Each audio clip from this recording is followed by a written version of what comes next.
We are live and set to go. Ladies and gentlemen, good morning, good afternoon, good evening, wherever you're at in the world. Welcome to the Weekly Beer Show. Woohoo! All right, I am your host, Travel Man Dan. Right away, right from the jump, you can notice there's somebody not here today.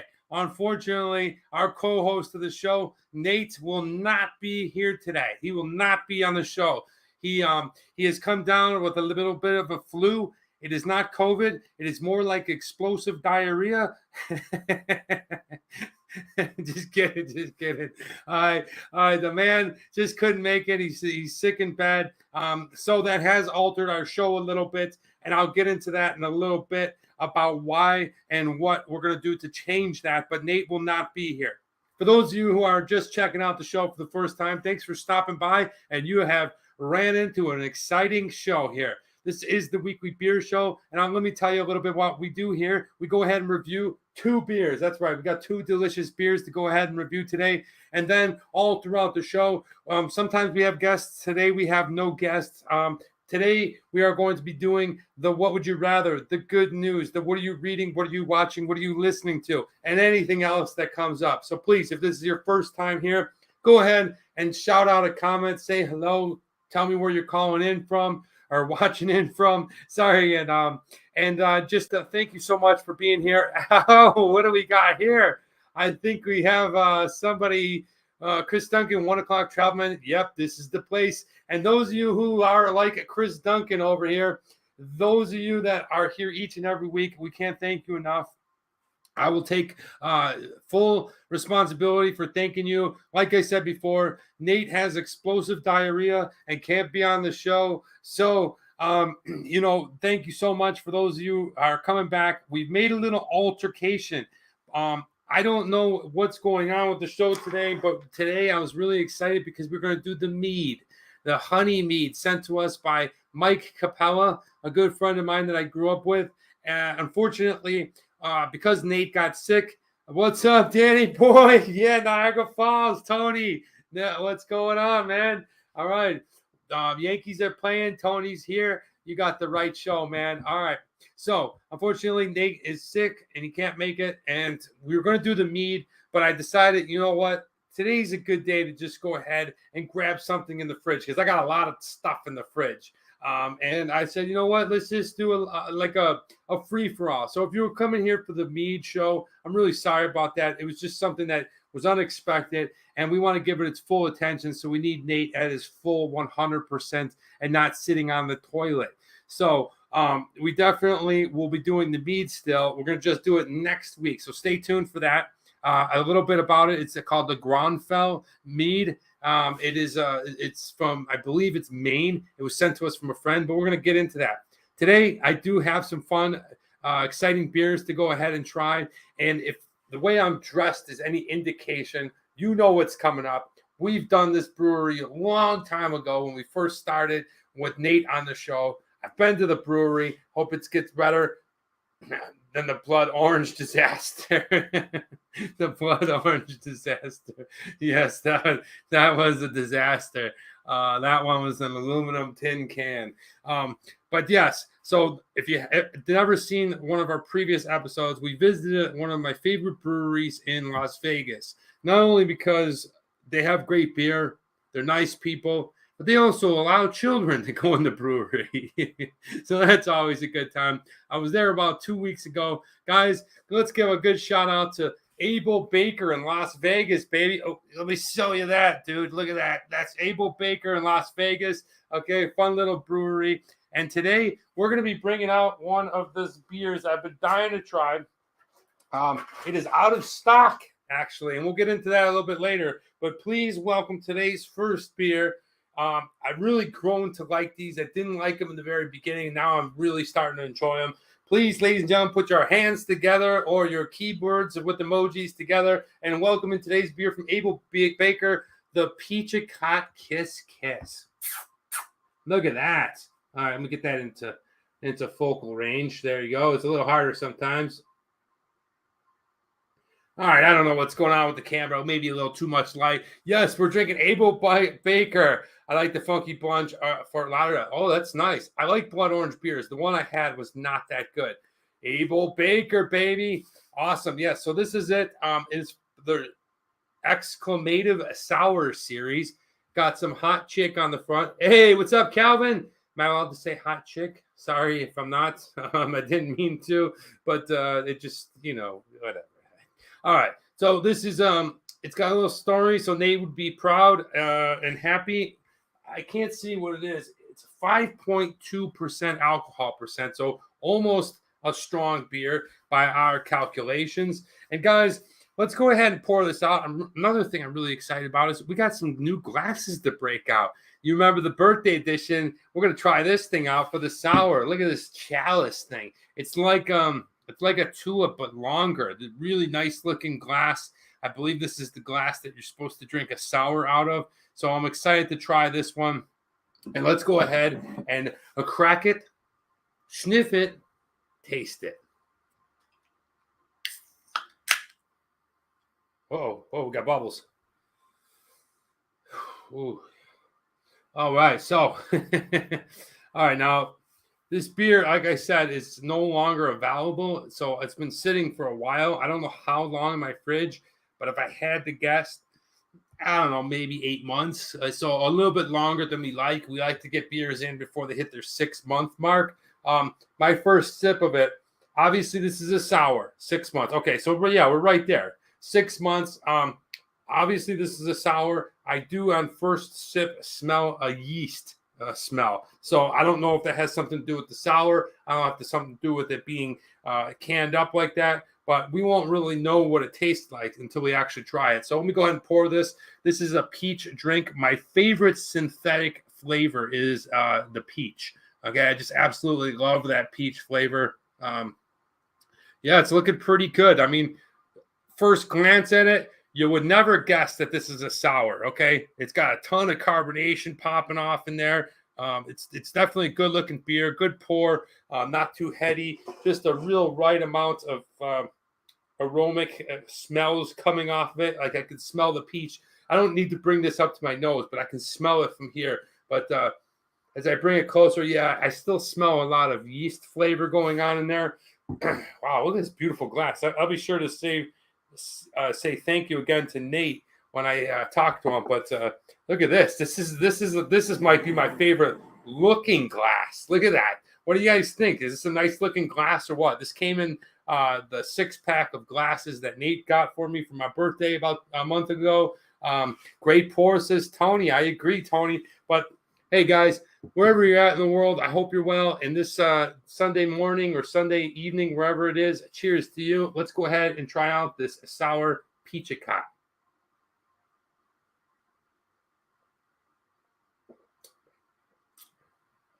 Oh, yeah.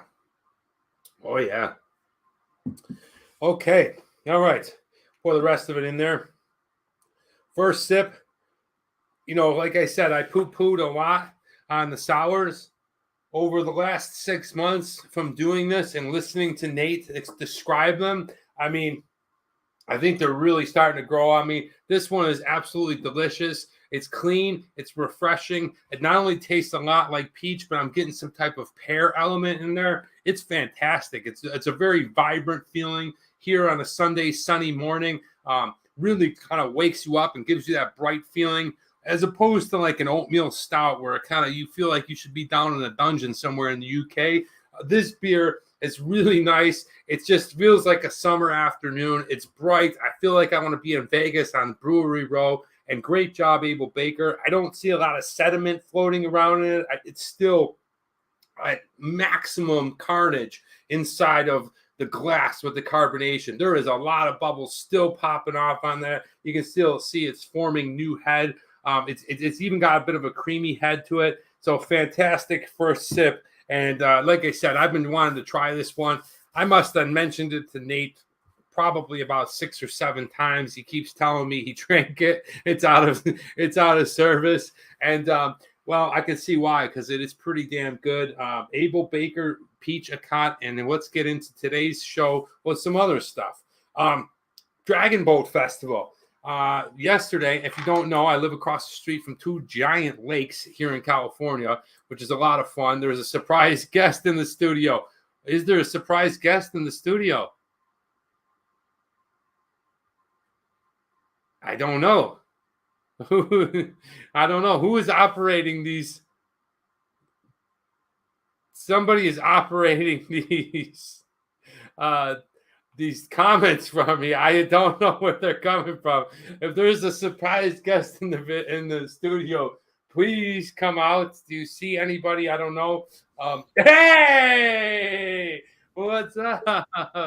Oh, what's up, Nate? What's going on, Travel Man Dan? How you doing? Doing great, man. Doing great. How you doing? Hey, man, can't complain. I saw you dipped into the Able Baker. I like to see that. Yeah, man. Thanks for the shirt. All right. Looks good on you. Yeah, it's a little tight.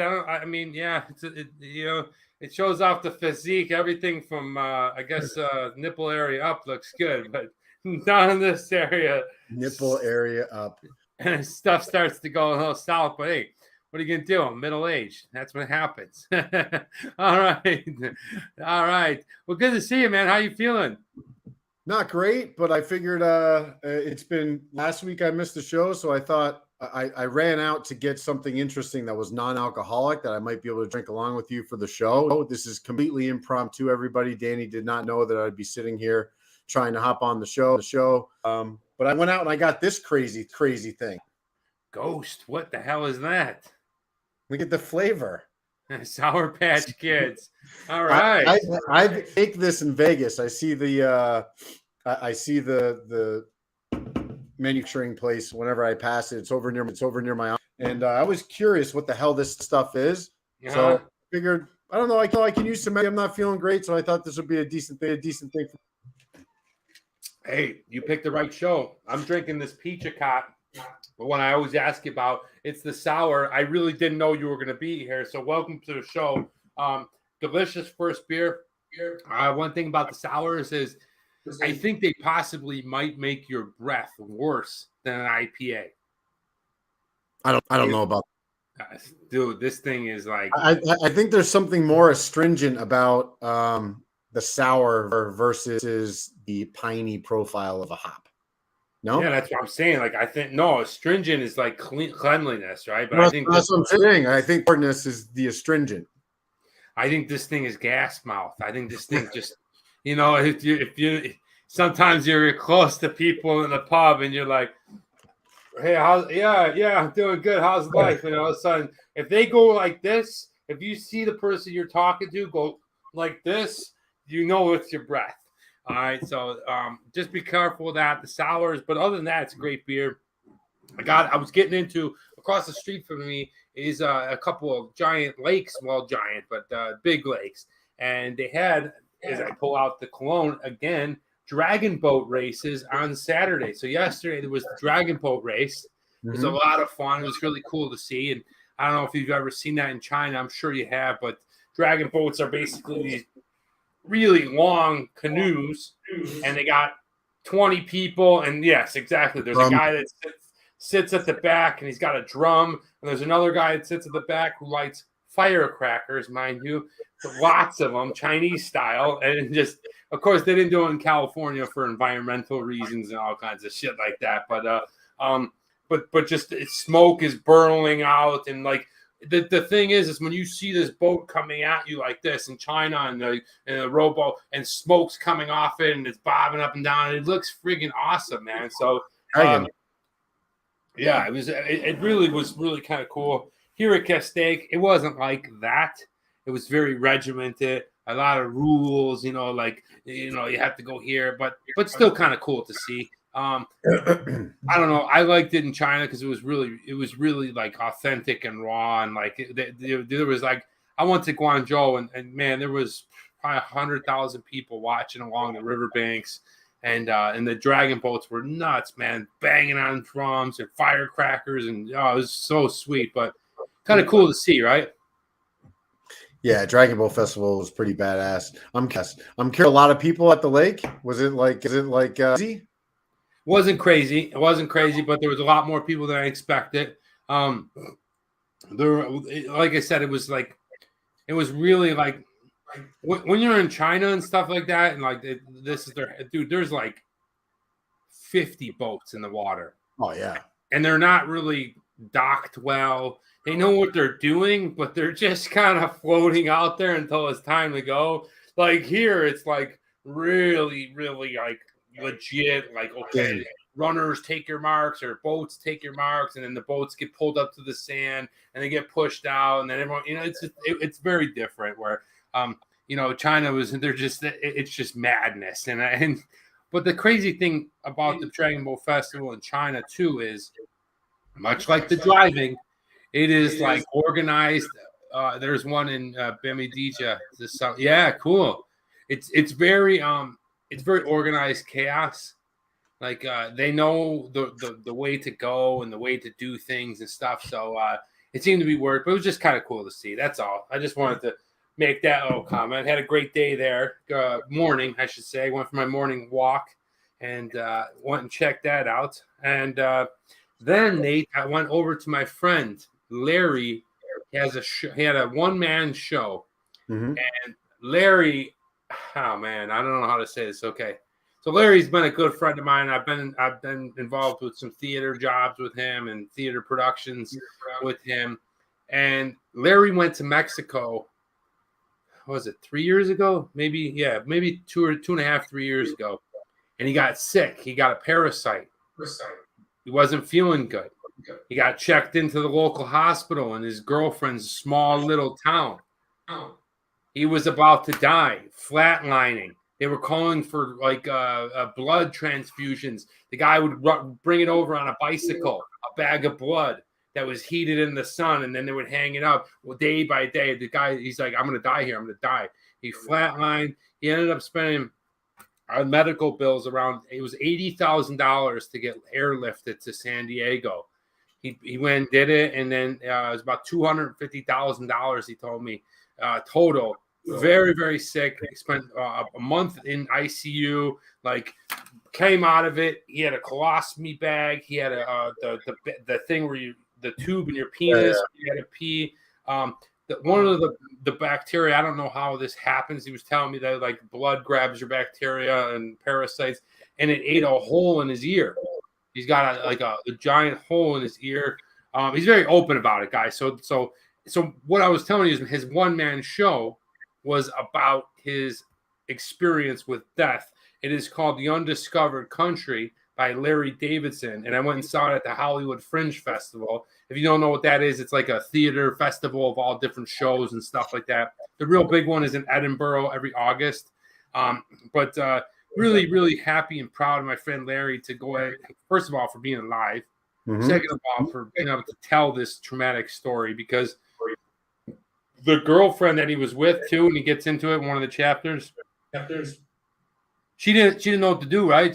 They finally got him out of her hometown and this, that, and the other thing, and he's dying in the bed in San Diego, and she's like, I can't take this. I got to go out. She goes out dancing, meets a guy, and leaves him. And so, Larry was very spiritual. He started to go into a lot of meditation camps slowly. Now he's 3 years out of it, and he's feeling much better. And he's doing the one-man show to tell a story. Great job, Larry Davidson. And really enjoyed The Undiscovered Country. If you guys check it out, it's running here in Hollywood for the next 3 weeks. But cheers to you, Larry. And it was good to see you. Undiscovered Country. Undiscovered Country. How's that ghost? I don't know. I'm going to crack it. You want me to crack it open? You want me to wait for your next one? Whatever you want, man. I didn't know you were going to be here. It's an impromptu show. I figured I got about 15, 20 minutes. So, Nate Bob Sixpants. Hey, so just so you guys know, or Danny, so you know that that sour series that they have. So they started off with a peach apricot one. They just recently had a pineapple, and they're right now in circulation is their cherry bang bang, which is kind of a cherry approach to the sour series. So they're eating through fruit, which I think is pretty cool. Oh man, I want to try the cherry bang bang. We haven't done a lot of cherry beers. Look at this. It kind of looks like urine. What does it smell like? Urine, like sweet urine. No, I don't know. It smells like it smells like a Swedish fish, kind of. Oh, Swedish fish is good. Good morning, Dave Z. Oh, All Dave, right. yeah, it smells like just fish, kind of like a gummy. It smells like a Sour Patch Kid. Whack it down, baby. Oh my gosh, that is so sweet. And Is so it an energy drink? it is. So would you like me to read it so everybody kind of gets the gist of it here? Energy, it says on the top. 0 sugar. Go Sour Patch Red Berry. Sour then sweet. 200 milligrams of caffeine, 1,000 milligrams of pure carnitine, whatever the hell that is. 100 milligrams of amino acid. Neurofactor. Do you know that? Yeah. And 100% of 4 daily. So I have a feeling that this is all boasting the fact that this is shitty for you. Yeah, like this stuff can't be good for you. If it's this sweet, and something else is in it to take up for that space, it can't be good. Yeah, they mask it by telling you it's got amino acids in it, like carotene, and that. But never mind that other stuff. We'll just go ahead and put it in there. How are you feeling, man? More importantly, feeling better? If I'm feeling better, I'm not feeling worse. I was this morning. It was pretty bad. It's my cough, really, is what it is. Now on the heels of finishing with COVID, it's just kind of run down at the moment, you know. Yeah. So do you have COVID, or are you safe from that, or no? I tested twice, and I'm not, and I can tell it's not, you know. So I've had COVID twice. It's a very particular, or at least to me, it hits me a very particular way. This is completely different. I actually have flu-like symptoms now, whereas when it's COVID, it's just extreme lethargy and exhaustion. Did you do the home test anal probe? What? The home test anal probe one. Yeah. That's the most safe one. Yeah, I do that, but not for the testing. All right, moving on. I don't want to know any further. I am so excited. This was one of the funnest weekends I've ever had.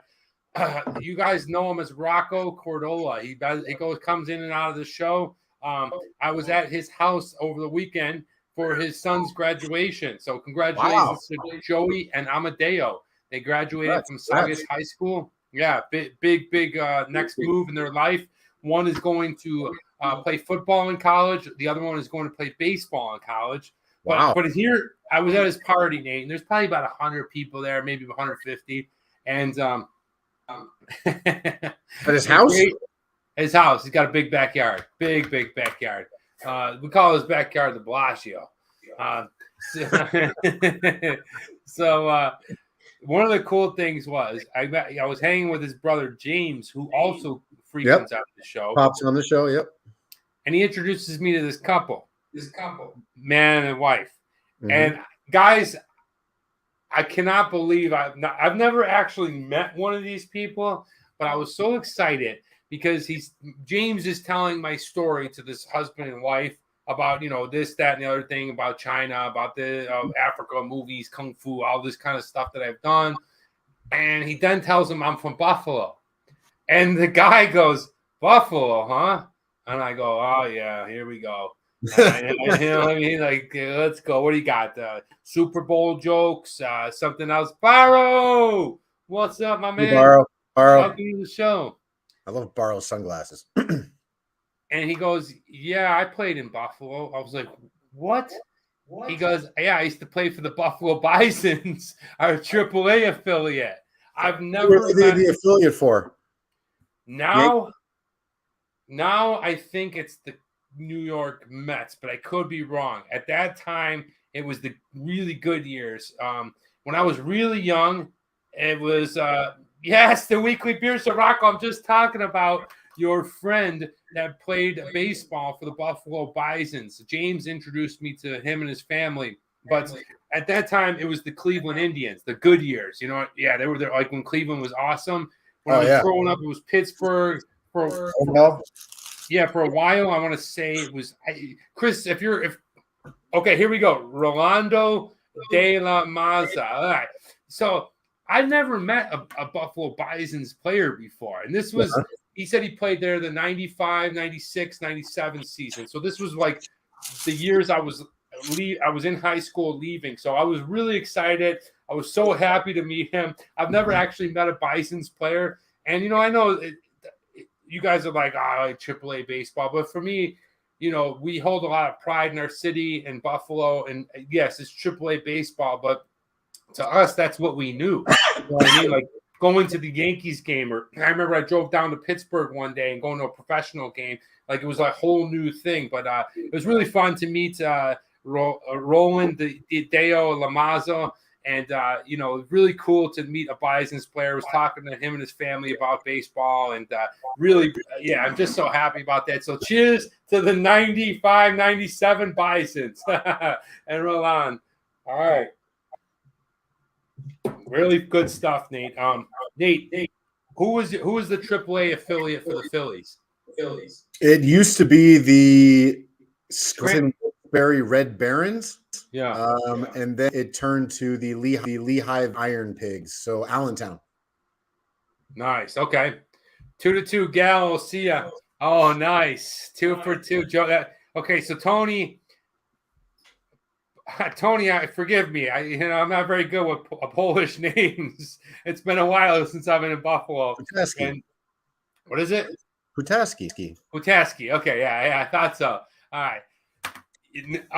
It's funny because I don't know, like out here, and this could go really wrong, but like back east, we call each other all the time. You hear Dagos, Polacks, crowds, and things like that.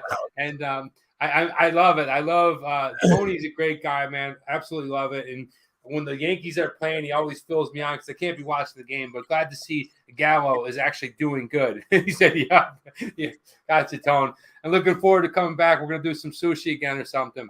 Joey Gallo hasn't really been the player that we spent the money on, but good to see him. It's only been 45 games, something like that.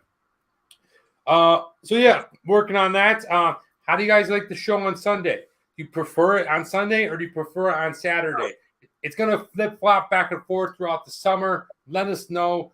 We haven't worked out the date, so if you are curious when the show will be, hop onto my Facebook or hop onto Instagram throughout the week.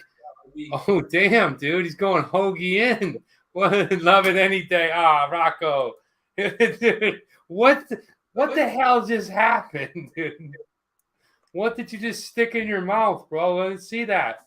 A chorizo breakfast burrito. Oh, dude, give us a close-up of that thing, dude. Look at that thing. Oh, that's Food Friday. What is chorizo? I know what it is, but tell her. He's going in on it. Nice. Yeah, you really like sucking that hog down. Cazzo. Yeah, so in Vegas, of course, we have a lot of Mexican population and a ton of Mexican restaurants and really good Mexican food. And one of the staples here is breakfast burrito. This is a breakfast burrito, about $8. You can get it with chicken, steak, beans. Chorizo is basically a dried, cured Spanish-style sausage that's quite popular in Mexico, popular in Spain. Tons of paprika, kind of very reddish in color, a little bit spicy. And in this style, they just kind of ground it up and put it in there with the beans and the rest of the ingredients. I love it, man, dude. Go back to so Mark Soleil is not my dad; that is my brother. He says it wasn't the butcher. Oh, that's awesome, guys! It was not the butcher. If you know Buffalo Bison's baseball, we used to have this guy, Nate.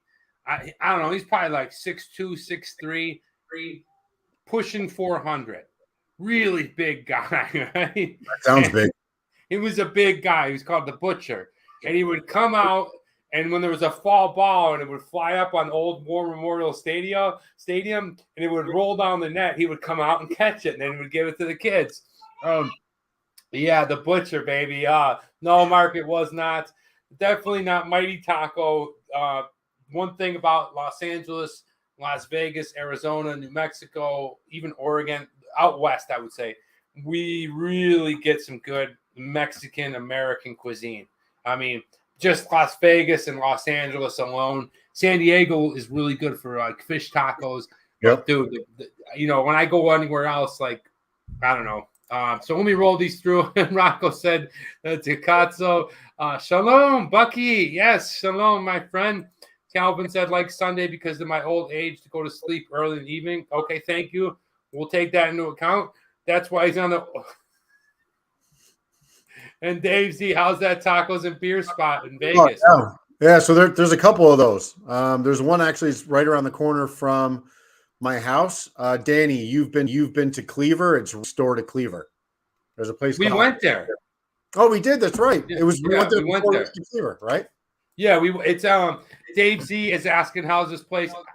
We went to Cleaver. It's an American steakhouse, but before we went in, me and Nate have this tradition about sitting down completely hammered. So he took me next door to the Mezcal bar, which was tacos and beer. I never ate the tacos. I think I had a Mezcal drink. I don't prefer Mezcal. I don't like it. I think it tastes like a Band-Aid. But I don't know. Did I stumble into the people's favorite breakfast burrito show? Xi Jinping, 你好，早上好。我要喝去一点东西吗？我要喝有啤酒吗？ All right. Let's get back to the beer. Xi Jinping is here. People's Republic of China's president. This is what we're drinking. It's called Pichicot. This is what I'm drinking. Nate was a surprise guest. I thought he was sick today. He seems to be doing okay. It's from Abel Baker. Okay. Nate is drinking some kind of weird energy drink. And Nate, let me get into a little bit of this sour. As it sits in my glass, I don't know if it's something about the sours, but they really get a smell going after they've been sitting for a while. Well, it's almost like the smell. You open up a bottle of kombucha. Very similar. Yeah. I feel like if you don't drink these things kind of fast, it's gonna wake you up a little bit. But nevertheless, the beer itself, it tastes very peachy, which I like. They're on par with what they're selling you. It says the name is called Pichicot. So you would think that it tastes like peach, but sometimes, the flavor distinction is not there. This is absolutely there. I like that. Yep. I think it's got a nice balanced taste to it. I love the sours. I love these types of beers. Is he for real? Freak. Yes. One of the OG threes. All right. I don't know. It's just a really good beer to go ahead and try. One of the things I was talking with my brother about before the show is he doesn't like beer. He's more of a bourbon guy. My brother's the type of guy that drinks. Yeah, he drinks it on ice. He drinks it. He drinks. My brother doesn't drink a lot, but when he does drink, it's that that cube of ice on bourbon, and he sips it and he takes it in and stuff. Like he's a real bourbon drinker. You know what I mean? But I said, hey, Mark, you should try some of these creative beers. Some of these other things, and he's not having it. But I think the sours might be a good try for somebody that isn't into beer per se. I'd say a sour or a ghost, something like that, where it's kind of has a little bit of a salt element to it, maybe a little bit of sour citrus without it being an actual sour. Not going to get any of the malt that might doesn't like, or the sweetness of the malt. So something like that, I think would be pretty approachable. Doesn't really like a traditional standard. Nice, yeah. What's up, Carlos Z? What's going on? This is what we're drinking, guys. It's from Abel Baker. That's the shirt. Nate got it for me about 3 weeks ago in Las Vegas. This is their sour series, Pichicot. No longer in making, so I feel kind of feel kind of good about that, but absolutely delicious. Please, Nate, if you get a chance. Oh, there it is. There's the Abel Baker. There you go. Whoa, so there you go, guys. There's it's nice little video feed that they got here. There's Danny and I sat right at one of those little tables there. It does get busy. They've got really good food. Danny, how many do you think they had on their in the tap room there that day? 30? 30? Yeah, I'd say 30. I mean, it's a good spot. It shows you. Let me see if it shows you the tap. It gets really busy. Like the line. I've been there 3 times now. and 2 of the times we didn't go in because it was so busy. So they definitely are onto stuff that they're basically, I would say, Las Vegas's premier brewery. Now you have Tenaya Creek, you have Big Dogs, Big Dogs. I mean, these guys. House. The thing is those places are where that be in Vegas. It's on Main Street down in Brewery Row. Yep. So if you just go down to Main Street, it's very chill. It's like not even being in Vegas. You won't see crowds from Cleveland. You won't see people, like giant groups of kids from Birmingham, Alabama. It's just very local. It's very chill. You can go there and have some beers. It's with all local people. Now, these people, what I did find about Vegas is very similar to Los Angeles, is a lot of transplants, right? So they've been there somewhere in the range of 15 to 0 years, and now it's starting to grow. It's a major metropolitan city. But Nate, what are you looking at? I see you pausing. You're looking at all these beers. Yeah, so if you look, so this is what they have right now on tap if you go to Abel Baker. So this number one you see here, Chris Kale's Impaled Brown Ale, that's on all the time. Their flagship, which is called the, where is it? The Atomic Duck.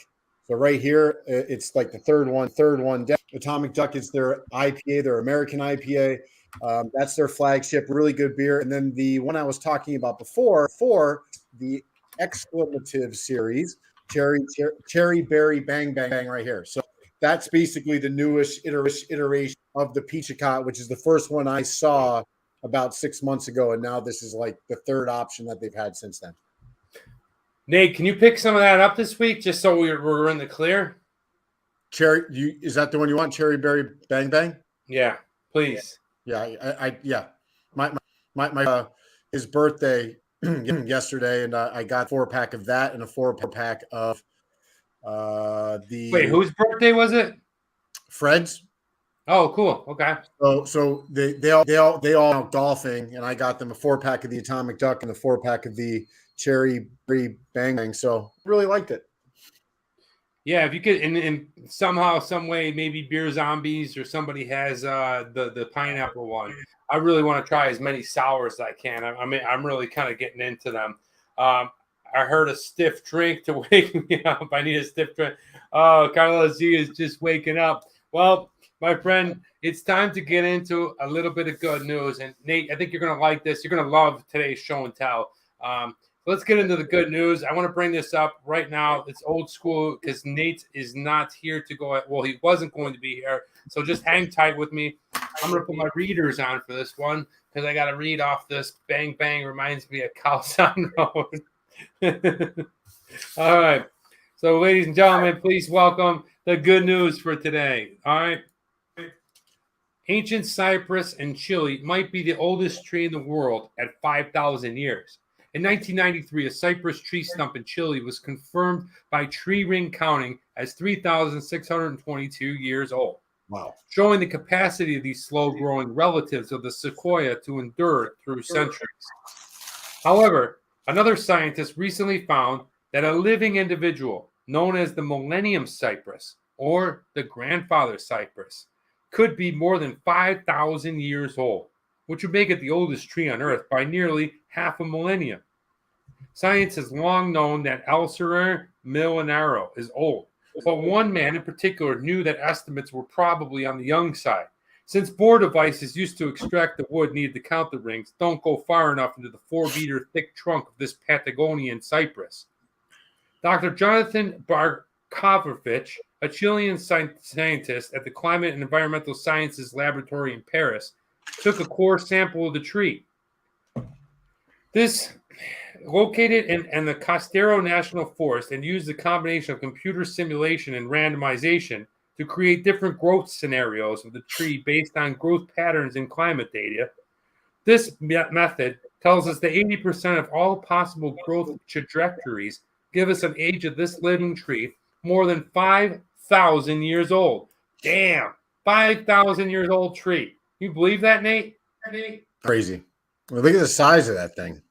Dude, There's this thing is there's a couple follow-up club questions for you here, Danny. Yeah. Is that other sequoias? Asked Carlos Z. No, that is in Chile.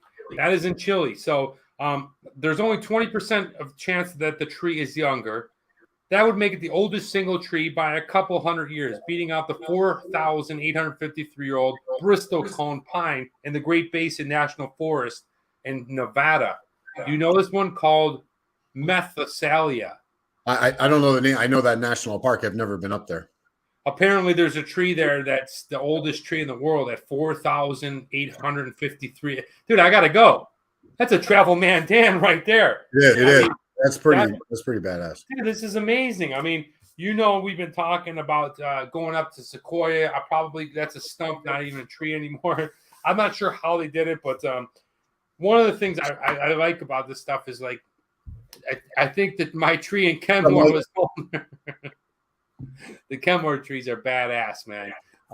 But no, if you've never been to the Sequoia National Forest, which I haven't, I've seen redwoods before up in Yosemite. I'm going to be going this probably next month to Sequoia, or maybe at the end of this month to go ahead and film some Travel Man Dan. But I just love this kind of stuff. I love to see these old trees, and this tree being almost 5,000 years old. That is incredible. That is today's good news. I hope that you learned something today. I hope that you enjoyed that segment. Wow. Fascinating, Nate. Just absolutely fascinating. I love old stuff, but when it's living old, that's pretty cool. What's up? Happy World Environment Day. Ooh, is today World Environment Day, Byro? I had no idea. That's awesome. Thank you for dropping that on us. What's up, Mike? All right, welcome to the show. We're doing a Las Vegas beer if you're just hopping on. This is from Abel Baker. It's called the Peachicot, and it is of their sour series. And they've done the pineapple and now the cherry bang bang, but it's pretty dang good, I got to say. I'm really liking the sours. It's flattened out. It doesn't have as much carbonation going on it. The light spectrum is pretty light. It's got a great sour taste to it. It definitely flavor profiles what it says it is. It tastes like peach.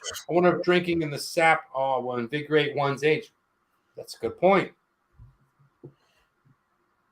So when you compare that to the other sours you've had, Danny, where do you kind of rank that? Because you like the peach element to it, I would imagine. You're a big. I like the peach element. I like that it tastes a little more alcohol-y, boozy. It's got an element. Nice kids are watching with me. Asked if you can give a shout out to Mia and Giovanni. What's up? Thank you for watching. Mia and Gio. Yeah, what's up, guys? Welcome to the show. Thanks for hopping on and watching. Shouts out to you. You're not able to drink now, but when you are, I'm sure your dad will have you bellied up at the bar enjoying a nice beer. All right. Nate, it's to be honest with you, I probably drank maybe a dozen sours. Mm-hmm. So I'm not there yet. I had one that's pretty good. I really want to try the Evil Twin one that we got sitting, the blue one. But man, I tell you what, I'm into trying sours. That might be my first beer of every brewery tour we do. What do you? So when it comes to the sours, I've got different styles of sours, right? Do you like these ones that are a little bit more on the thinner side of things, or do you like kind of pastry sours where they get a little thicker? There's lactose in there. There's fruit adjuncts that are added to make it a little bit more pulpy. Some of them are even of the milkshake variety. What do you prefer? I prefer this style. Do you? Yeah, because like I said, like I'm not there with what you're saying. Like I don't understand the whole just spectrum of sours, but I'm here now, and this is what I love. It. Jamie loves sours. Yeah, they're awesome. Jamie will have to meet up again and get some sours in Vegas and eat some pizza. Or when you're down here, I know you guys come to LA like every other month. The only people I know that still travel to LA all the time. Thank you so much. So I know you guys are coming here to Magic Mountain, and Mia and Giovanni. I know you guys got ousted last time, but you're ready to come back to Disneyland and Magic Mountain. So when you do this summer, let me know. We'll go get some sours. Yeah, I like this one. Roller coasters. Roller coasters. All right. Next thing's up, Nate. It's time for show and tell. And you're going to like this one. I don't think I've ever shown. In a few weeks we are coming. Awesome, Mike. I'm looking forward to it. Bring me a couple. Oh shit. I was not expecting. So it looks like Danny lost connection. So it's just gonna be us sitting here. I don't really have a lot to talk about, to be honest. I am eating a burrito. Oh, there he is. He's back. I have no idea what happened. I was just about to talk about my burrito. throw a burrito. Well, just if you want to, you can. But I want to move the show on a little bit. Yeah, I'm further away all of a sudden. But let me Yeah, I adjust don't know this. what happens with that black box there. I don't get it. Yeah, I don't know either, my man. Okay, let's bring me in a little closer. All right, something wonky's going on. I don't know, but I'm still here. Scared him away, Nate. Show us your burrito. Show him the burrito, Nate. I put it back in the package. Oh, this is not something you can eat in one go. Not for me. Well, depends what I've seen you eat. Well, if I got a 6-pack in me, I'll eat. No, when you got married, dude, you're like, let me slow down on the food. All right, let me get into today's show and tell. I've never actually shown this, but a good friend of mine was what was his name now? And my friend's name is Ed Cannon for fun.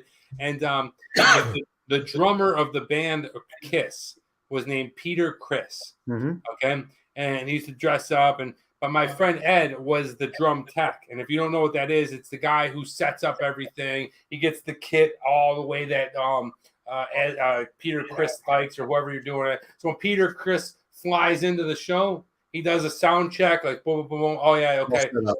Yeah, Ed stays, especially somebody for like Kiss. I mean, they have these huge stage things. Ed used to hang out during the show underneath and be able to tune up any drum, whatever. They're, make just the most crisp drum. So he's a good friend of mine. So when Kiss went back on tour, I guess it would have been the late 90s or something like that. They were going to all these stadiums. And am I frozen? Kind of. But we can hear you. Oh, here we go.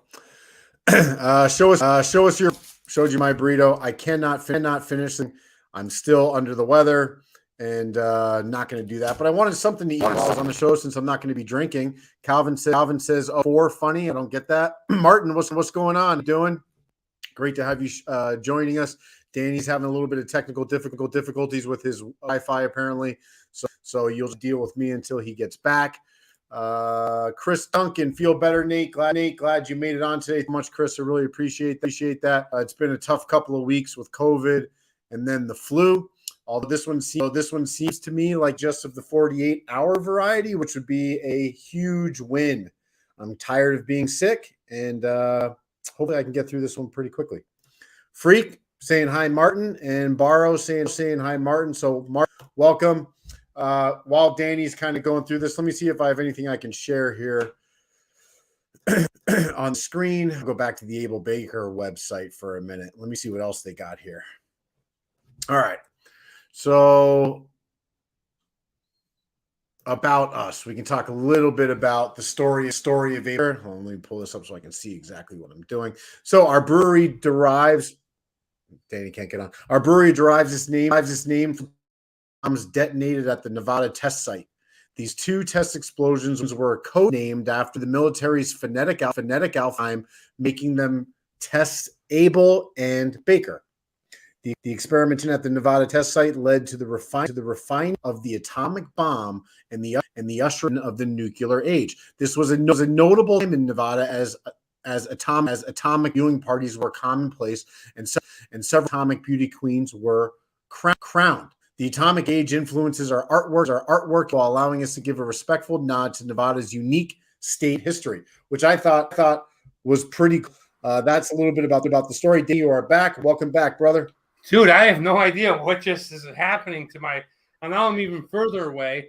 Guys, I don't know what's going on. Maybe I have some type of virus going on in my computer, but got a dirty mind. Sorry, Nate, and that's okay. What did I miss? Martine is here. Nice. Welcome, yeah, Martine. I don't know what, you didn't miss much. I was just talking about Able Baker. You're on, buddy. All right. Well, let me get into the show and tell because I haven't really shown this to anybody. So like I was saying, my buddy Ed is the drum tech for Peter Criss. He was traveling all around. And when he would go to these stadiums, the people working at the stadium, because that's when they would set up, long before the people arrived to see the show, would always offer them a swap. How about some Peter Criss drumsticks? How about some gloves? I have some gloves somewhere, Peter Criss, that I was given. I think I use them when I go to the putt batting cages. But today was Ed had this box, and he's like, "Hey man, you played baseball before. Do you want all this memorabilia?" That he would swap with all these different. I got Frank Thomas bats. I got I got my most famous one that I really like was the Scott Brocious bat that was broken in the World Series. Yeah, yeah, he was one of my favorites. I got what's it? Third baseman. Yeah, number 25. Loved him, man. He took over for Charlie Hayes. But today's show and tell, and this doesn't. They don't know this. Hopefully, they're not going to watch this. But I have two roommates from Maryland, John Boggs and Russell Fink. Okay, and I have a bat, and I have this today's show and tell that I'm going to give one of them. It's an autographed Cal Ripken game worn hat, batting helmet. Look at this thing. This thing is legit, dude. Right there, Cal Ripken. Hold on, but why is it a left-handed helmet? He was a lefty. Not. What? Cal Ripken was not a lefty. He certainly didn't go like this. Well, that's what I'm saying. Cal Ripken was a shortstop. No, because the screen's flipped. Oh, is that what it is? So is that a right-handed helmet? No, he bats lefty. No, he doesn't. Yeah, he does. That's why he doesn't get pointing. Pull it up. He bats lefty. Pull it up. Can anybody in the comments help me out here? Cal Ripken. I got David Ortiz. Absolutely 500 club. Okay, so this is it. Should I wear the helmet before the rest of the show? You look at me. Of course. He was. He was what? What? He batted left. He threw righty. No, he did not. All right. Cal Ripken's Wikipedia page. Do they have anybody? There we go. Burger Boy. I got to prove him wrong. I hate doing it to you. I hate doing it. What do you mean? He did bad righty? Yes, he batted righty. Of course he did. All right. So unbeknownst to me, he probably didn't wear this in the game. There you go. There's old Cal. All right, I gotta see. Right. Was he switch hitter? No.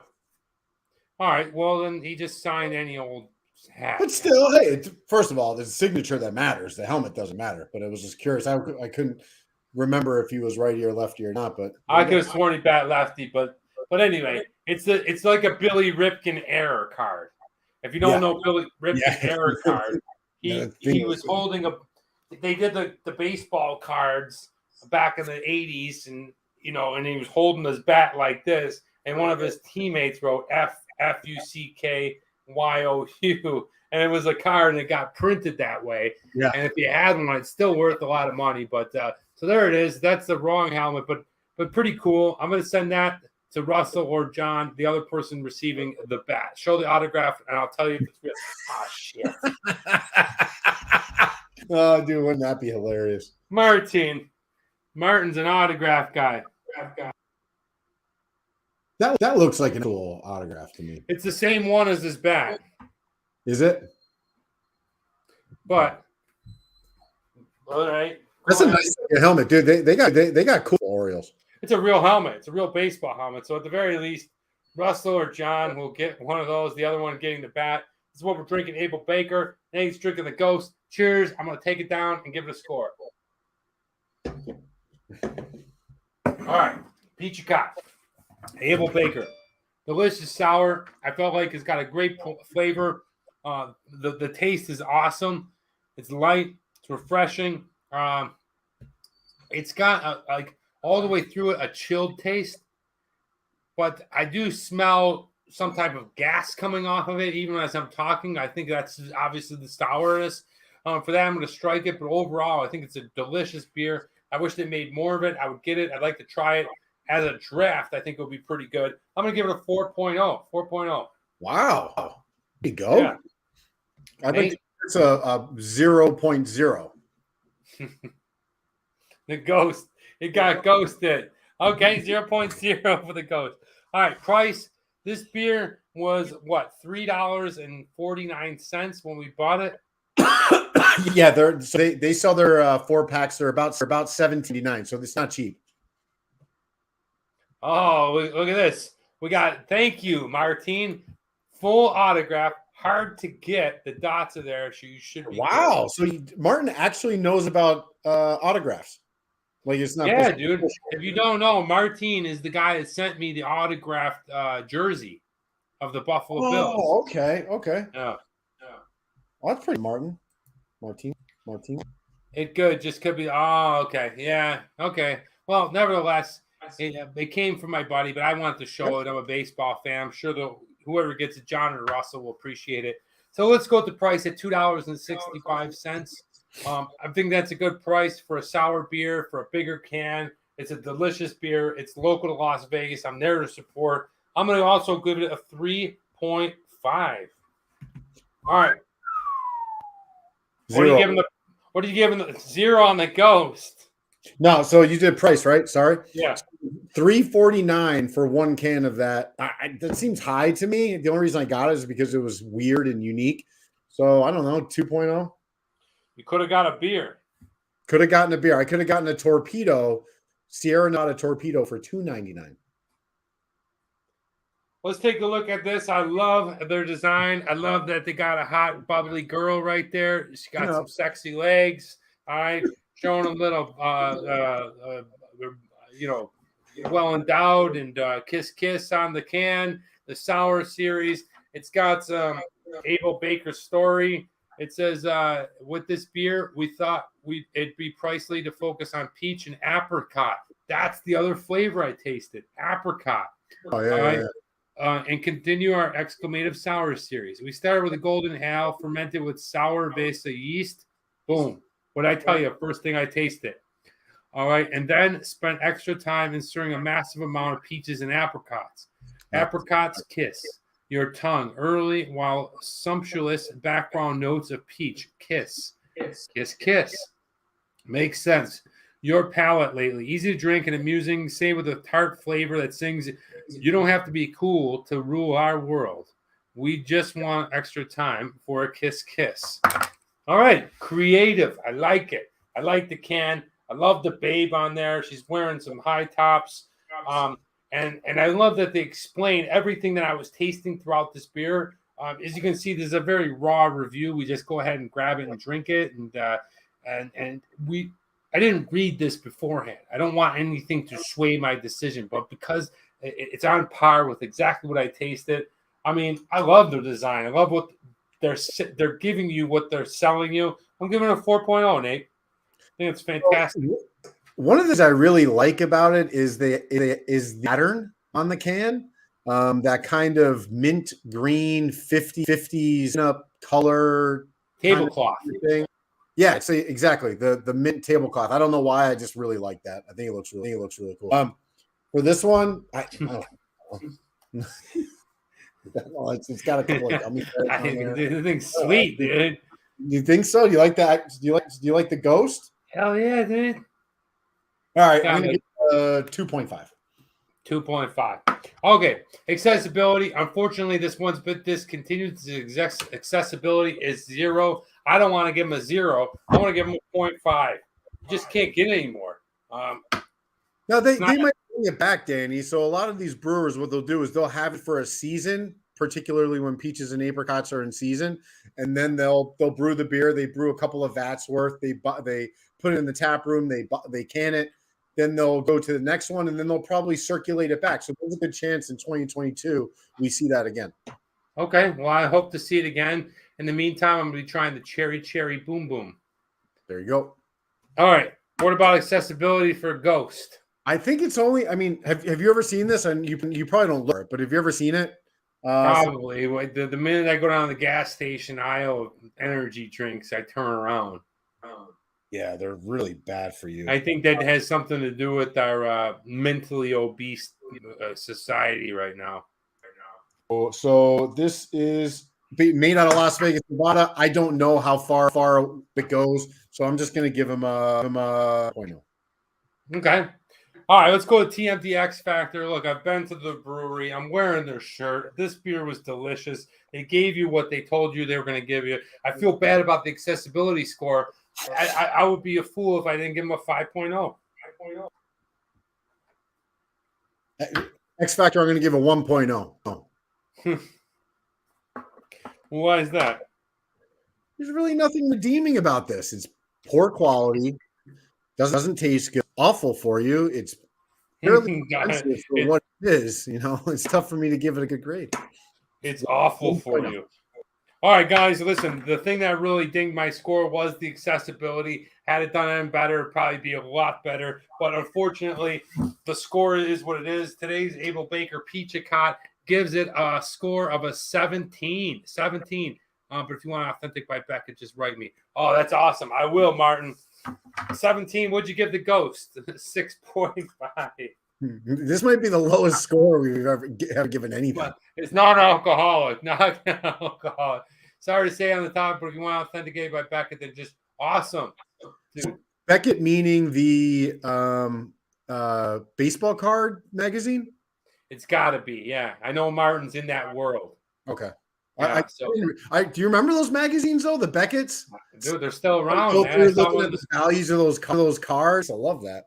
They're still around, and it's cool to see Martin. And you know the thing about Martin that he gave me a Jim Kelly autographed jersey is, dude, I will have that for the next 50 years. You know what I mean? Like that thing is going to be framed up proper, and you know, I'm probably looking to, you know, buy a house within the next couple of years, and I'll build another bar like this, a little bit bigger. And once I do, that one is getting framed and being put up on there. So thank you. Shouts out to you, Martin. Thank you so much for the Buffalo Bills memorabilia. I will cherish that. So thank you. But now it's time to get on the second beer, Nate. Check this one out. I'm getting right into it. This one's from San Diego, one of the best places to drink beer in the United States, guys. We've done this one a long time ago. They got really cool designs. This one comes from Duckfoot Brewing. It's called Hopp'em Sock'em.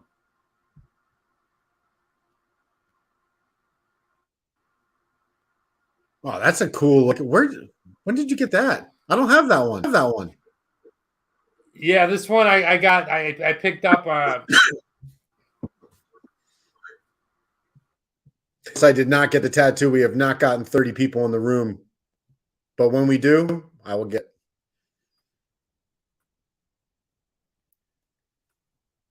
All right. Danny's struggling a bit here. So he's something from San Diego. I don't know what it is. What do I got in here? Talk about not much. Let me see what's going on with this thing. Ghost energy drink.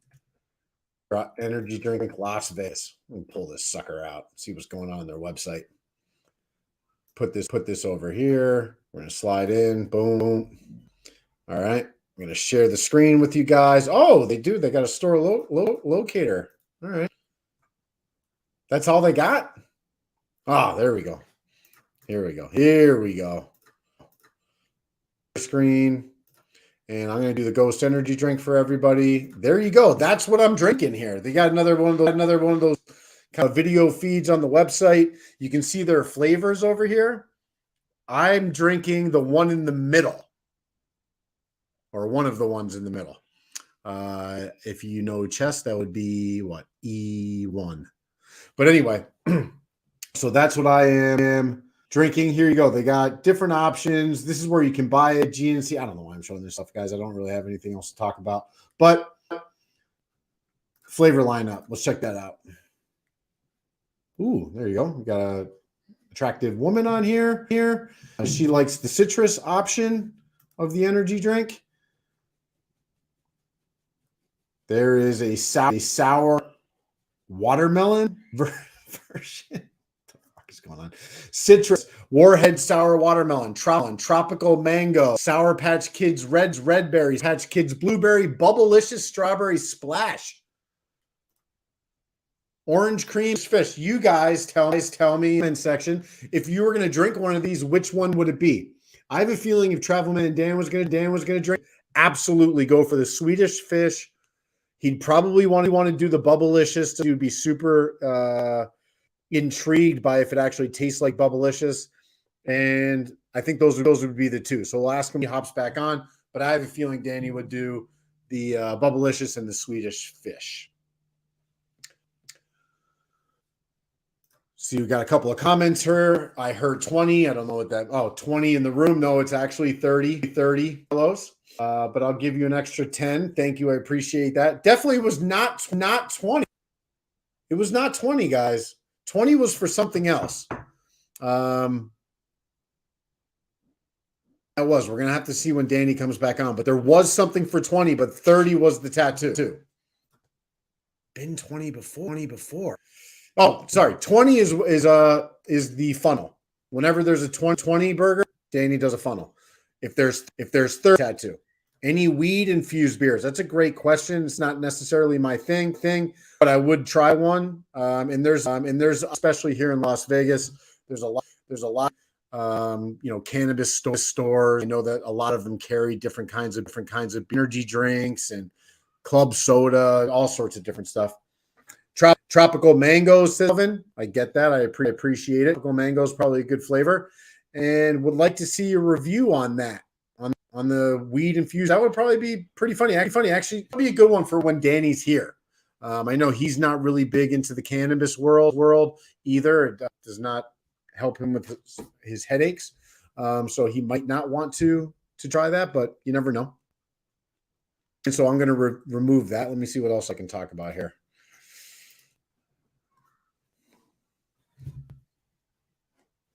Just bear with me, guys. My buddy invited me to Vegas, but the San Diego camp out took the starch out of me. Okay. I'm guessing the energy. But yeah, Vegas is you need here when you are ready to kind of rock and roll a little bit. If you're coming here and you're tired and you're snookered before you even get into it, it's going to be a tough place. In my opinion, you only really need to do Vegas for 72 hours, especially if you're going to be staying on the strip. There's really no reason to be longer than that. Unless, of course, you just like that lifestyle for that long period of time, which I don't. Doggy. Don't know what that means. All right. What else can we talk about? He's getting his stuff worked out.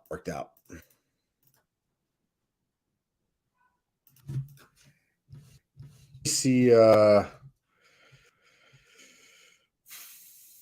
did we just talk about? Big Just absolute horse shit. There it is. Oh, Nate, how you doing, bud? What's on? Wow, what the hell just happened? We saw your dog. All right, I heard something about weed infused beers. I don't know what just happened, guys. I think that I have some type of virus. Last I heard, we were doing this one. Hop and stock them. Let's go ahead and crack it, sniff it, pour it, and get into what would you rather. Danny, I'm sorry. Can you? What's the brewer of that beer? Duckfoot Brewing. Duckfoot. I'm gonna pull up a website for you there, buddy. Okay, thank you, sir. All right. Well, it's definitely a hazy. Look, I got this glass. I'm excited. It's the last glass of the 6-pack.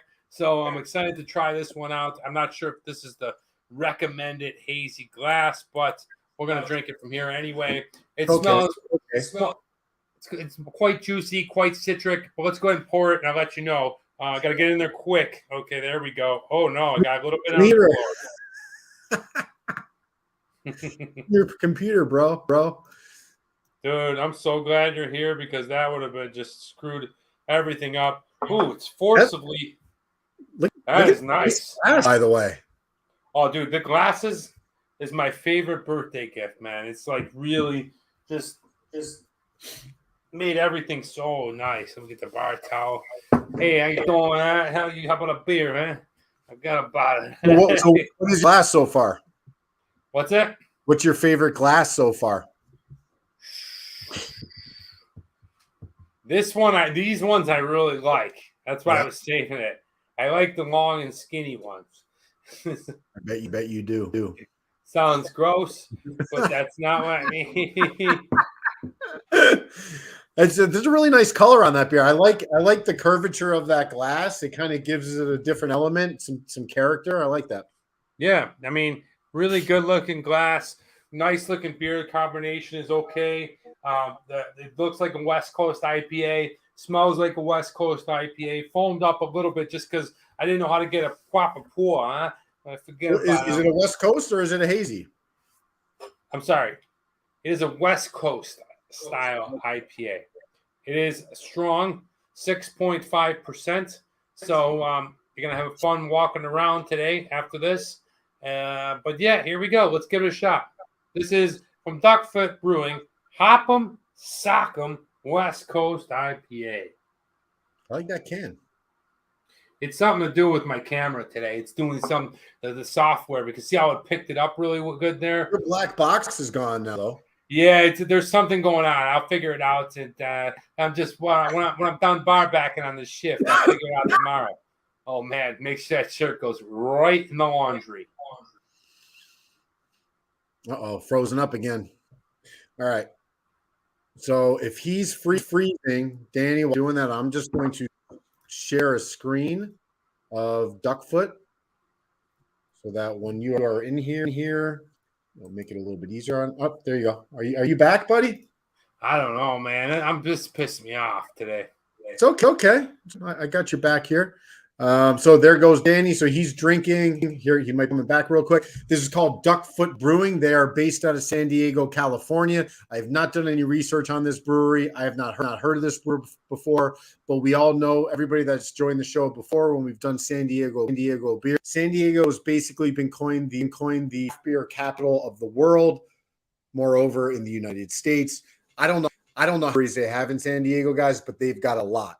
I did go and I downloaded at one point a list of all the breweries, and I think that was back from like 2021. And there was something like 210 breweries in all of San Diego. So this is one of the options.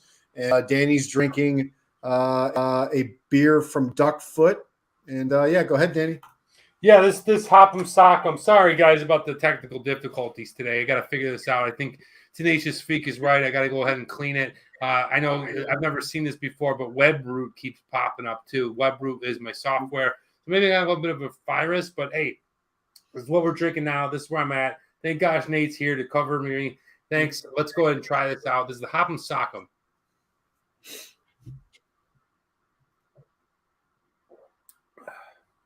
How is that?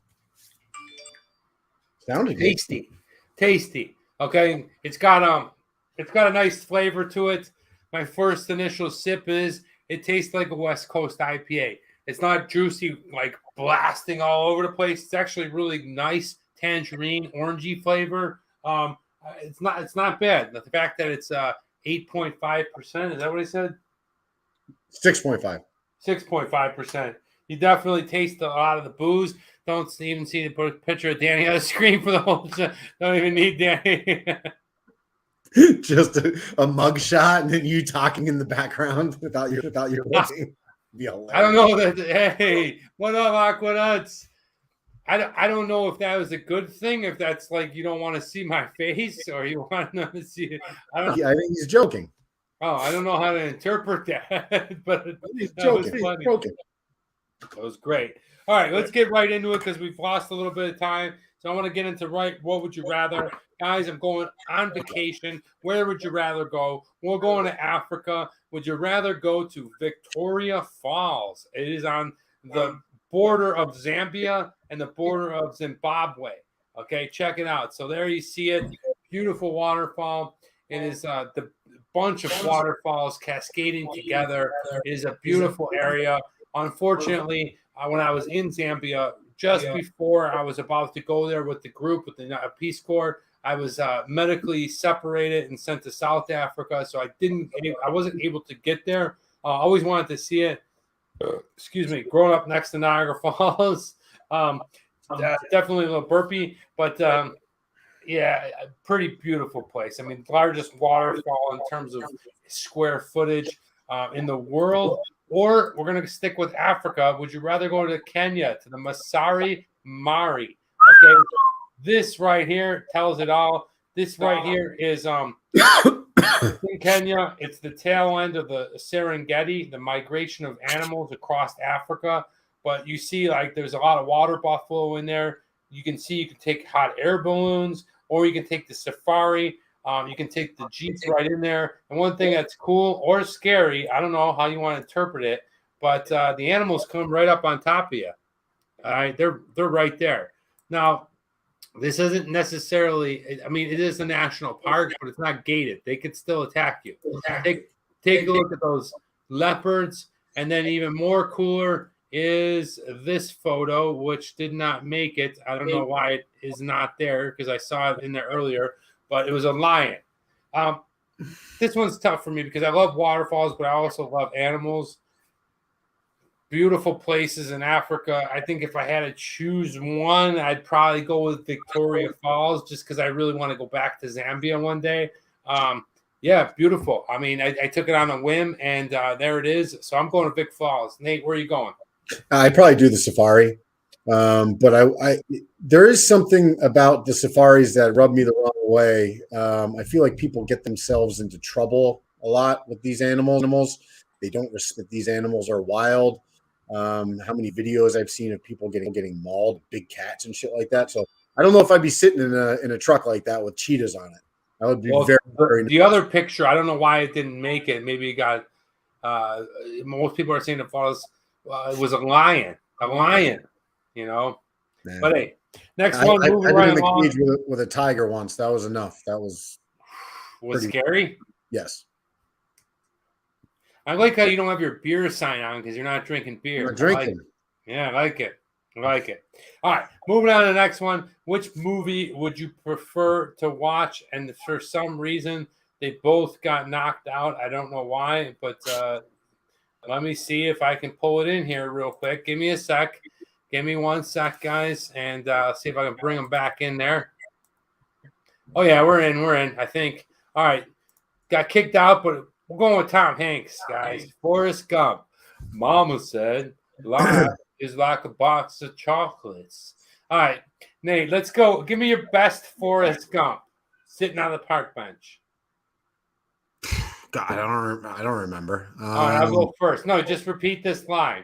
Okay. Mama said, life is like a box of chocolates.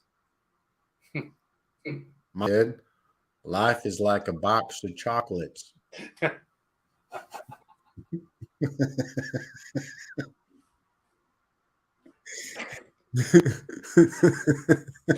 Lieutenant Dan, great movie. Absolutely. It was like there was a scene in The Office where, I don't know, was it Stanley that is making a Forrest Gump reference? I forget.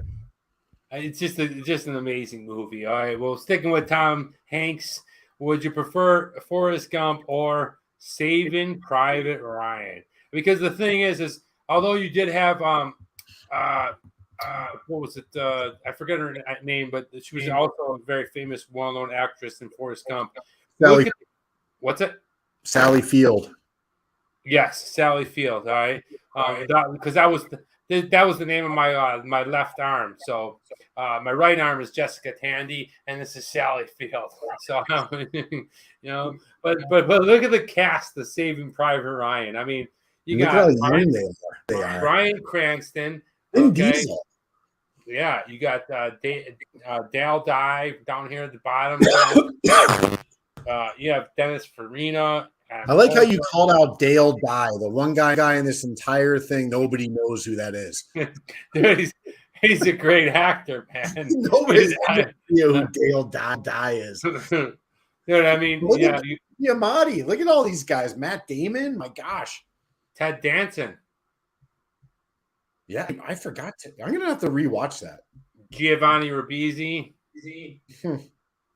I mean, it's just an all-star cast. But Dennis Farina, Dale Dye is phenomenal, dude.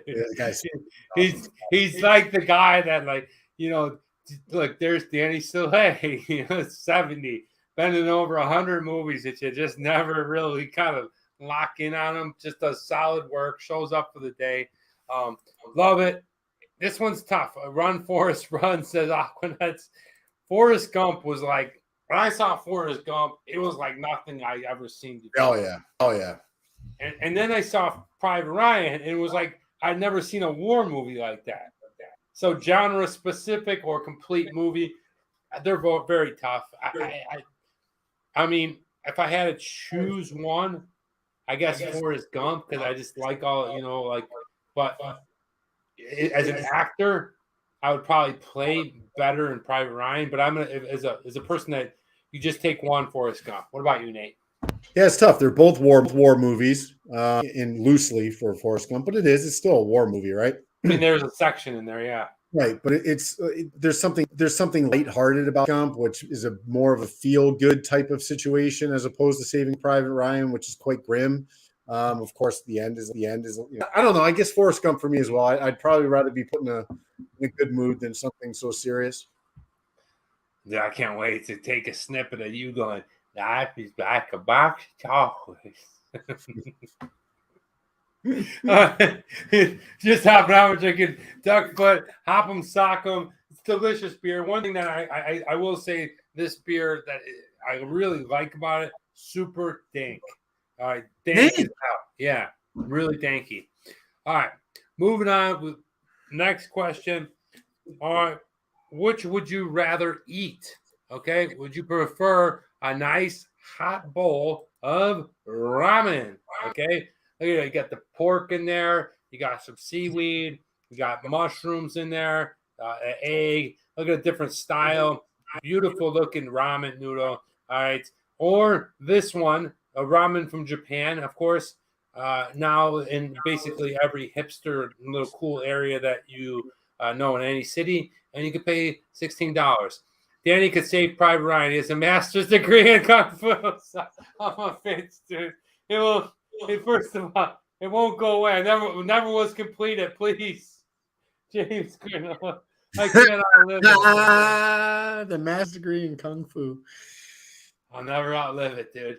Hey, James, I gave a shout out to your buddy Roland earlier, a Buffalo Bisons player. Hell yeah, we got love and support for him. It was really nice to meet him. But let's go on to the next one. So you're going to have ramen or one of my favorite foods in the world. Not a lot of people know about this, but you need to go and search out in your city where to get this. I suggest if you're in Los Angeles, Mario's in Hollywood. But that right there is called Loma Salatuda. What? All right. Oh, dude, that is the bee's knees. Okay. What kind of food is it? Peruvian. Okay. Ooh. Now, these particular ones, the traditional standard one, is made with steak brisket, and it is fried and stir fried in there with you see tomatoes and French fries. If we look over here, we can see this one. Probably these are yuca. Okay, we got cheese and this green Peruvian sauce that you often see there. Get yourself an Inca Cola, and man, I love this food. Hey, Rick, welcome to the show, Rick. What's up, Rick?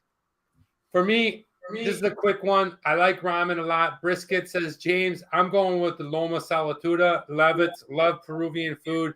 I don't know where there's any really good Peruvian food in Santa Clarita, or else I would go there right now for lunch. But I cannot drive a vehicle that far into Hollywood. I'm going with the Loma Salatuda. I'm going over there now. Do it, James. Do it. Oh, man. I eat Peruvian food. Yeah, so you know what this dish is, Nate. You should go get Cindy some of this, or have Cindy get you some. And I like the if it's the same green sauce that they use on the rotisserie chicken. It's like a cilantro, jalapeno, mayo based creamy. That is, it's one of might be my favorite sauce of all time. Whoa, pump the brakes, bro. Serious.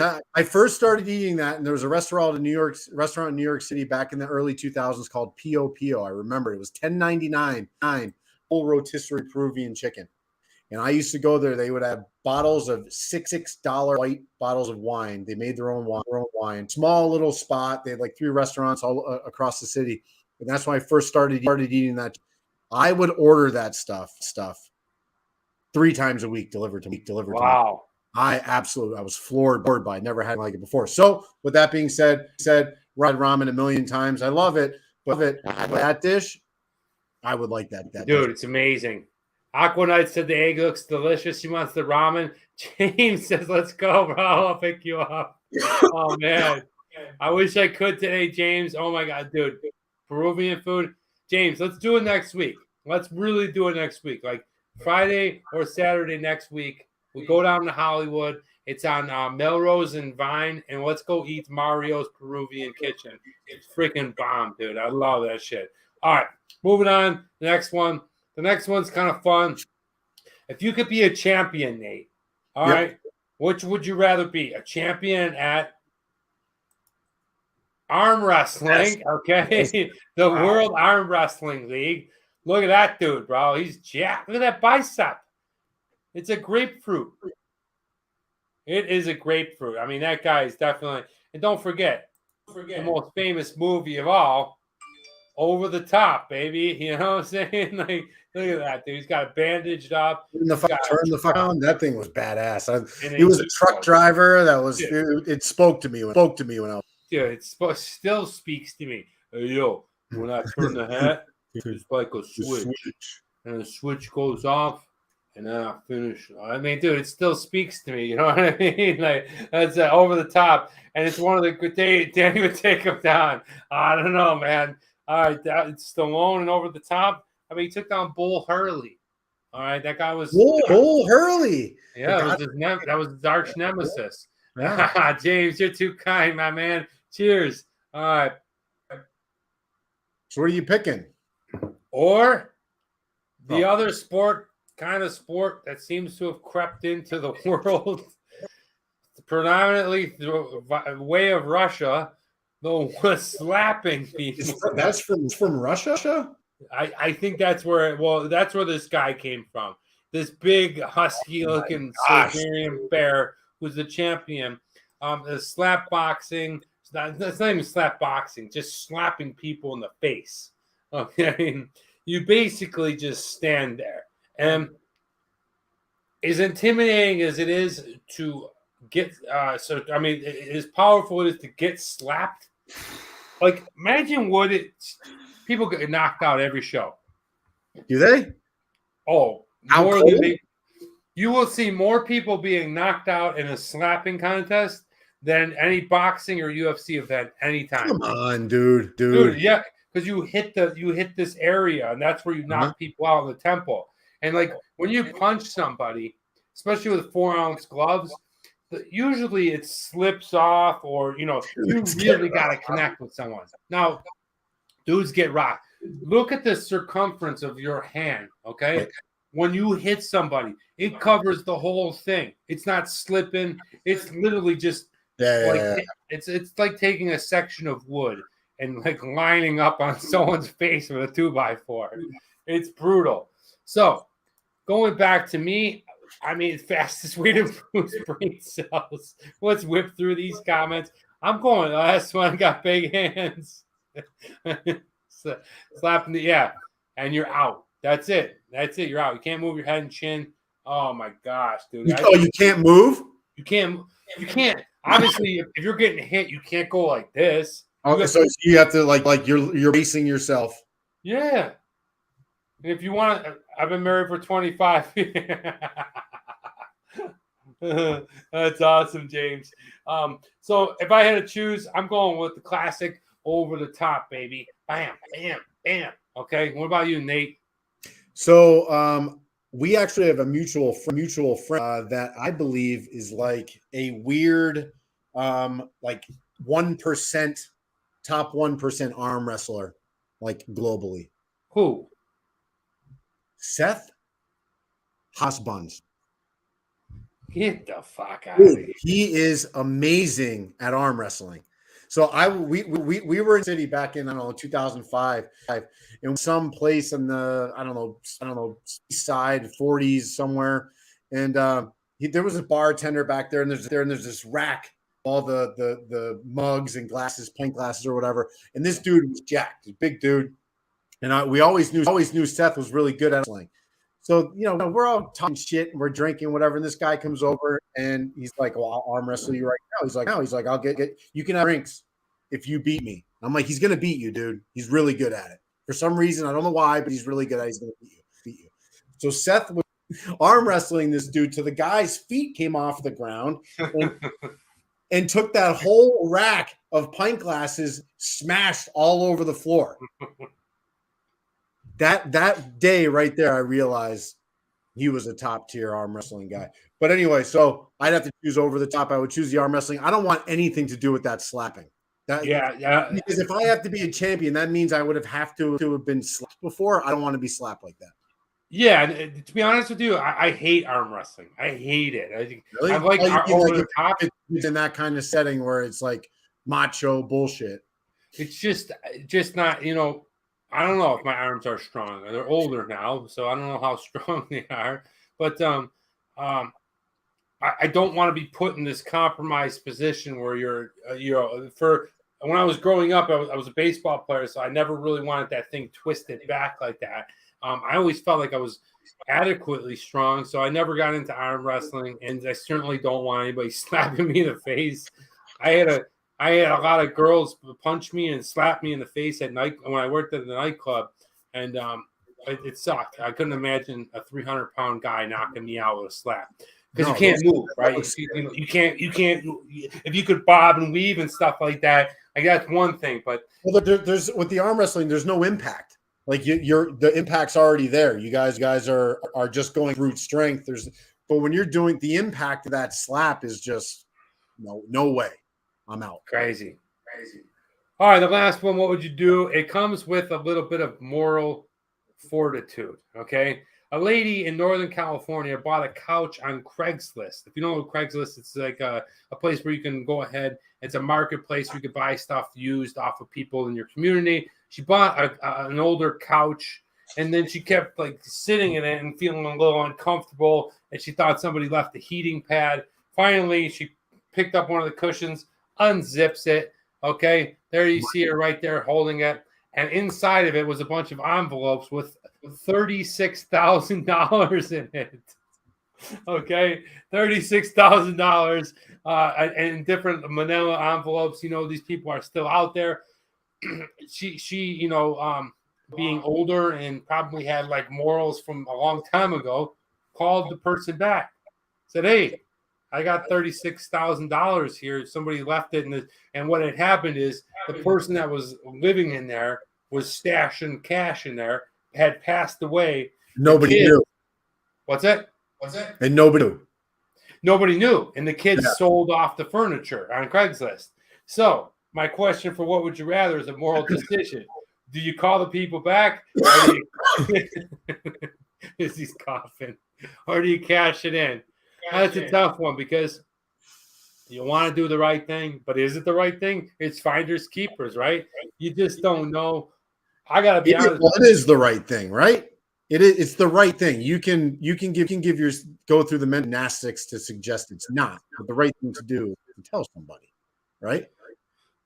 Yeah, so my question is, would you call and say that you got the $36K, or do you keep it?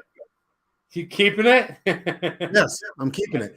And something you said before, like maybe her morals are from a different time. No, Lee, there is a moral position here, and it doesn't change with time. Morally, you tell the person. Now, are you corrupt morally, or just gonna do that thing that tells you, oh well, I'm a younger generation. I don't believe in that stuff. Bullshit. Okay, you gotta do the right thing, or you don't. Okay, and I would do the wrong thing. I would keep. All right, we got a bunch of people saying Martine says 36. So we call him back. Okay. Patrick says it's mine, and I bought the couch. Right? Yeah, so yeah. But then we got another. Okay, maybe it's a Danish thing, but I guess it's not a Danish thing. This Tenacious Freak and Martin are both Danish. He says it's a finder's fee. So what? I mean, 10%. What I would probably do if that was me is I would probably keep it and keep it really quiet for a very long time. It's just, let's be honest, I don't know what I would do, but I don't know. I'm going off of where I am in life, and $36K, it's, you bought the couch. I probably, what I would do is zip the couch back up and leave it for like 5 years and be like, oh, hey, I found $36K. Anyway. That's today's What Would You Rather. Thank you so much. We're drinking the Hop and Sock'em from Duckfoot. It's delicious West Coast IPA. Super dank, super rich, it's super flavorful. It is next week we're going to be doing the MEAD show. Nate, you call it. When's the show? I don't know. We'll talk more this week. I'm guessing Saturday. I'm not sure yet. But guys, listen. While Danny finishes that, I want to hop off here. Danny, I'm going to wind down here a little bit. All right, Nate. I hope you feel better. Like I said, surprise. What a wacky show. Thanks so much. And we'll talk to you later, man. Hey, guys. Thank you all. And Danny, great job today. And I'll see you guys all next week. All right. See you, Nate. All right, guys. Bye-bye. Bye. All right. So I like the guy who lost his leg more fine extra soul. Oh, shit. I got to see that. Aquanut said, cash it in. You bought it. It's yours. If stolen money, then it's another case. Exactly. That's basically what I was saying. It's like if you bought it, you found out accidentally. I don't know. It's a tough conundrum. But going on to the Hock'em Sock'em, delicious West Coast IPA. I really like this one because I like that flavor of the dankness. I like the really piney flavor. I like the IPAs that really are pungent and taste and in smell. And I think this is a good one to go with. If you can go ahead and get it, you got to get it. But I don't think it's around anymore. Taste, I'm going with 4.0. Price, unfortunately, I feel like this is a little bit higher than what I would pay for a 12-ounce can, but knowing that it's a little stronger of a beer, it's a special edition. I feel like, you know what, I can go ahead and spend the coin. It's like $2.99 a can for 12 ounces. I think it's worth it. It's not a terrible price. It's probably what you're going to pay for a nice, stronger beer. I'm going to give it a score of a 3.0. All right. Design, love the design. I love the play on it. They got a real boxer in there, or somebody pretending to be a boxer. Let me get that. Where the hell is my camera? There we go. All right, there. If you don't know Rock'em Sock'em was an old toy in the United States. Probably made its way somewhere in Europe. It was these like robots. And it's kind of like Hungry Hippo, where you controlled them and you pressed them and you triggered them, and they would just cut up. And then as you hit them, the little plastic parts, then the head would fall off or would jump off, the arms would fall off the body. So they took the face, and the face kind of looks like Trapjaw from He-Man, if you know who Trapjaw from He-Man is. I love the can. It's been sitting in the fridge a while, and I always look at it, and I always wanted to try it, but I always kind of wanted to review it just on design because I like it. You see in the background, you have an old-time boxer, but if you look closely, let me get up and show you guys closely the crowd. It keeps picking, my camera is picking up the facial recognition. There you go. See the crowd? Okay, the crowd is watching. It's an old black and white photo. I think that's pretty cool. They do have a description, so we put the readers on. Sorry, the lights here are really kind of strong. An instant classic, our West Coast IPA is well balanced and refreshing, with enough bitterness to remind you that you're drinking craft beer. The dry and crisp malt blackbone cases, the copious amounts of Acinico, Mosaic and Amarillo hops. Look for notes of citrus, pine, and tropical fruit. I said before, I smelled the tropical fruits. I definitely taste the citric flavor to it, but the most prominent flavor is the pine. Once again, like the Peachicot, I think that they go ahead and they tell you what it is and they give it to you. I like that. Duckfoot. Nate wasn't part of the show at the time we were doing Duckfoot, but we did the Godzilla ones. I have it up there. We did a bunch of other cool ones. I love the design. I love what they stand for. San Diego, good job. I'm going to say a 4.0 on design. Accessibility. Now this is where they're going to get knocked again. It's out of creation. They don't make it anymore. You can't find it anymore. So unless you find an older can, or somebody gives it to you in their fridge that's been sitting a while, they just don't make it anymore. Whether or not they bring it back, we don't know yet. But unfortunately, I'm going to have to knock them on that. And accessibility is a 0.5. All right, TMD factor. I like this beer because this was such an up and down show, wonky here, wonky there. Nate hopped on, he hopped off. I think that's cool that we were able to go ahead and review this one, get it out there. It'll soon be in the bar. But overall, TMD factor was a great beer. They reduced the gluten in the beer as I read it, and that's pretty cool.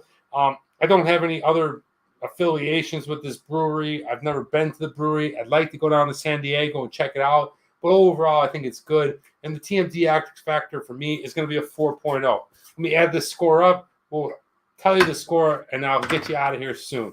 All right. Yeah, 12, 6. Okay, so just under, and like I said, the accessibility knocked this one, but overall, good beer. If you do see it, definitely recommend it. This is the Hop'em Sock'em from Duckfoot Brewing, 16.5. 16.5. As you can see, the scorecard doesn't exactly favor the accessibility on either one of these beers, but if you go ahead and try this one or this one, I think that you're going to really like it. I think the flavor profile on both of them is exactly what they're offering here in the can.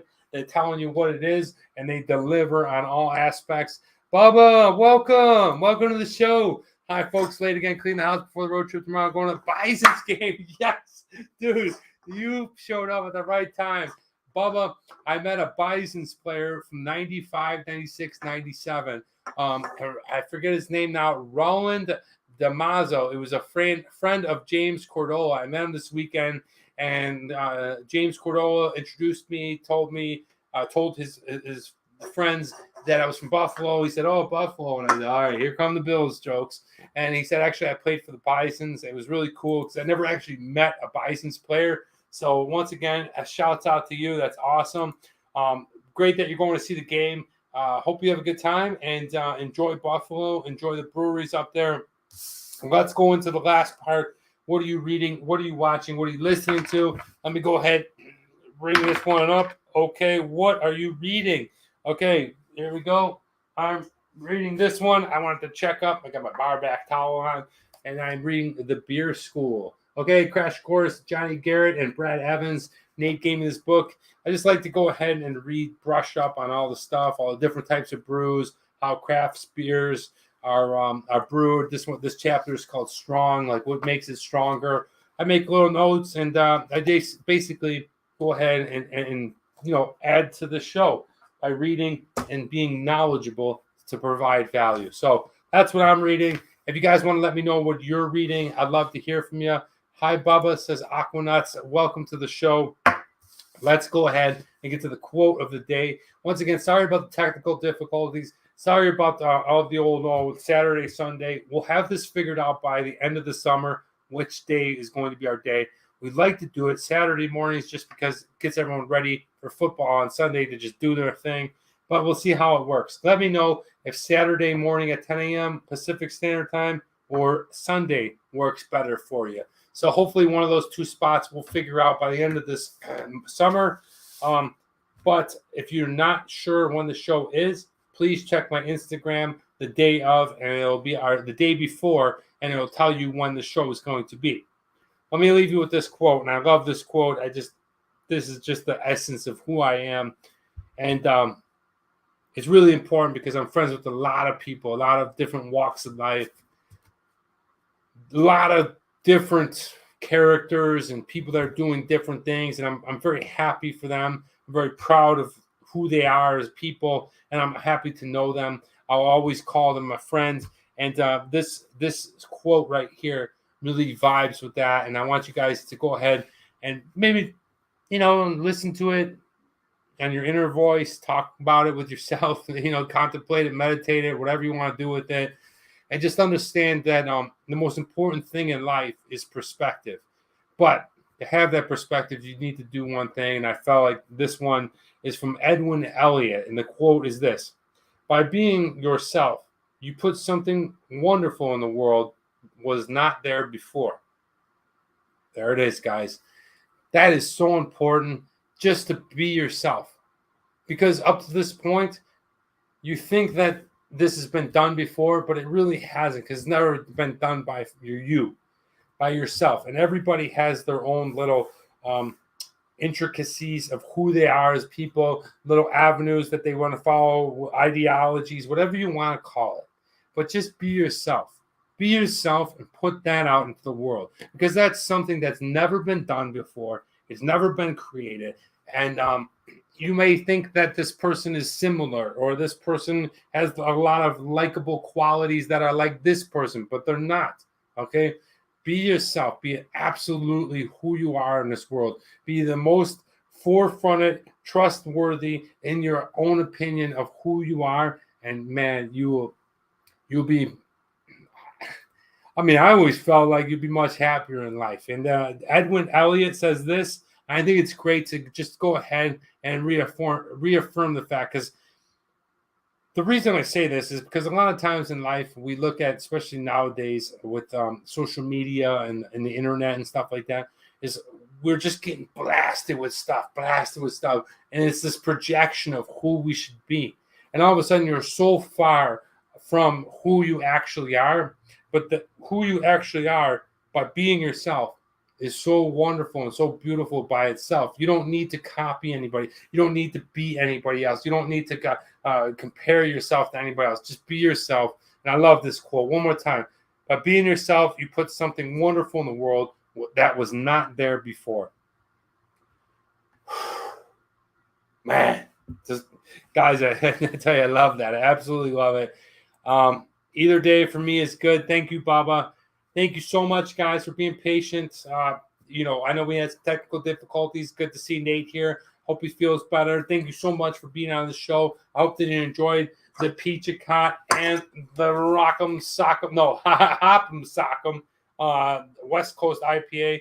Both delicious beers. Next week will be the MEAD show. I'll let you know on my social media. Travelman Dan is Instagram, and Facebook is Danny Soleil. Check it out. We'll let you know whether it's going to be on Saturday or Sunday. Thank you so much for watching. I appreciate it. Hope you guys have a great week. I'm Travelman Dan. And remember, it's a big world out there. Make sure you see every bit of it. Yeah. Beer show. All right. Bye, guys. Thank you, Aquanuts. Great show. Nate, see y'all next week. Thank you.